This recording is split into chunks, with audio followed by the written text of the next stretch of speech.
തിരുവൈരാണിക്കുളം മഹാദേവ ക്ഷേത്രത്തിലെ മംഗല്യവരദായിനിയായ ശ്രീ പാർവതി ദേവിയുടെ നടതുറപ്പ് മഹോത്സവം 2023 ഡിസംബർ 26 ചൊവ്വ രാത്രി 8 മണി മുതൽ 2024 ജനുവരി 6 ശനി രാത്രി 8 മണി വരെ. ക്ഷേത്ര ദർശനത്തിനായി സാധാരണ ക്യൂ കൂടാതെ വെർച്വൽ ക്യൂ ബുക്കിംഗ് സംവിധാനവും ഉണ്ടായിരിക്കുന്നതാണ്. വെർച്വൽ ക്യൂ ബുക്കിംഗ് ഡിസംബർ 17 മുതൽ ആരംഭിക്കുന്നു. ഓൺലൈൻ വെർച്വൽ ക്യൂ ബുക്കിംഗ് ചെയ്യാനായി സന്ദർശിക്കുക www.thiruvairanikkulamtemple.org.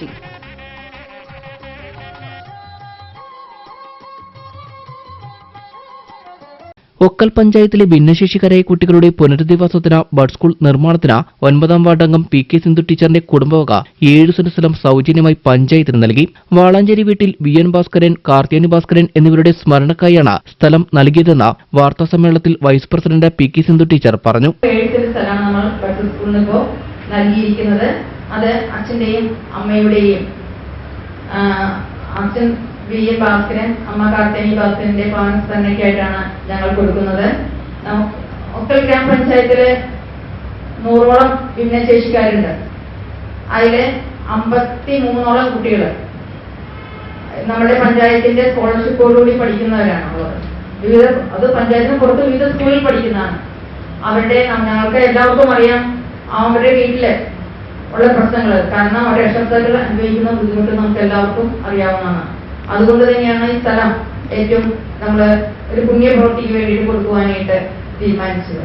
ഒക്കൽ പഞ്ചായത്ത് 3ാം വാർഡിൽ ഓണംപള്ളി കപ്പേരുകാവ് ക്ഷേത്രത്തിന് സമീപമാണ് സ്ഥലം പഞ്ചായത്തിന് കൈമാറിയിട്ടുള്ളത്. പഞ്ചായത്ത് 2023-24 പദ്ധതിയിൽ ഉൾപ്പെടുത്തി 15 ലക്ഷം രൂപ ബഡ് സ്കൂളിന്റെ പ്രാഥമിക പ്രവർത്തനങ്ങൾക്കായി അനുവദിച്ചിട്ടുണ്ട്. സ്കൂളിന്റെ നിർമ്മാണോദ്ഘാടനം 26-ന് രാവിലെ 11-ന് എൽദോസ് കുന്നപ്പള്ളി നിർവഹിക്കും. ആദ്യഘട്ടത്തിൽ 2150 സ്ക്വയർ ഫീറ്റ് കെട്ടിടമാണ് നിർമ്മിക്കുന്നത്. ഇതിൽ 2 ക്ലാസ് മുറി, പാചകപ്പുര, 3 ശുചിമുറി എന്നിവയാണ് ഉണ്ടാവുക. ഒരു ക്ലാസ് മുറി ഡിജിറ്റലാണ്. തൊഴിലധിഷ്ഠിത വിദ്യാഭ്യാസത്തിനായുള്ള സൗകര്യവുമുണ്ട്. 2ാം ഘട്ട പ്രവർത്തനത്തിൽ 2ാം നിലയിൽ 2 ക്ലാസ് മുറി കൂടി പണിയുമെന്നും ഭാരവാഹികൾ കൂട്ടിച്ചേർത്തു.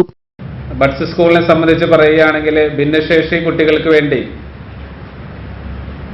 പഞ്ചായത്ത് വളരെ മുൻകൈയെടുത്തുകൊണ്ട് തന്നെ പഞ്ചായത്ത് തന്നെ തനത് ഫണ്ട് ഉപയോഗിച്ചുകൊണ്ട് ആദ്യഘട്ടം എന്ന നിലയിൽ 15 ലക്ഷം രൂപ അനുവദിച്ചുകൊണ്ട് 2100 സ്ക്വയർ ഫീറ്റ് വരുന്ന കെട്ടിടമാണ് നമ്മൾ നിർമ്മാണ പ്രവർത്തനങ്ങൾ ഈ അടുത്ത ദിവസം ആരംഭിക്കുന്നത്. അതിൻ്റെ ചടങ്ങുകളെല്ലാം തന്നെ ഈ 26-ാം തീയതി നടക്കുന്നതാണ്. വാർത്താസമ്മേളനത്തിൽ പ്രസിഡന്റ് കെ.എം. ഷിയാസ, വികസന standing committee chairman Rajesh Madhavan, വാർഡംഗങ്ങളായ Ajitha ചന്ദ്രൻ, എൻ.ഒ. സൈജൻ, സോളി ബെന്നി, സുഹൈബ ഷിഹബ എന്നിവരും സംബന്ധിച്ചു.